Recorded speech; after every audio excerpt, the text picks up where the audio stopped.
always find a good opponent in the very last place you would ever look.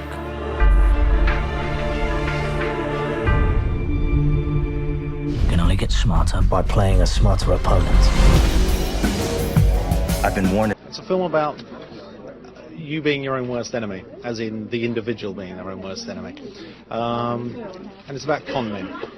It's not easy for the mind to understand it, but I assure you it is actually ultimately a simple film. It was about the concept. I'm interested in cons and confidence tricks, and ultimately it's about a trick of the mind.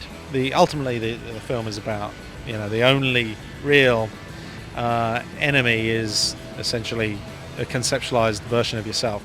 It's a funny thing because I must have seen this film 50 times, and every time I watch it I suddenly realise I didn't know what the movie meant before the last time I saw it, because it follows essentially a consistent formula, which is the con man's formula, and then it goes into the very place that the mind doesn't want to go into, which is the mind itself, the idea that you are your own worst enemy. And the only way that condition could be, because obviously it's insane to be your own worst enemy, but that condition can happen only if we're ambiguous about that condition. So the mind doesn't want to understand the concept, and that's essentially why the movie's, it's a very simple movie, but it's funny how many people come out and go, that's too complex to understand.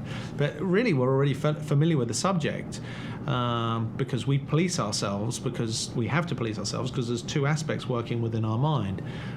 What we're suggesting is in this movie is that it's a much greater influence than we've given it credit to, this ego, full self, or whatever it is that you will.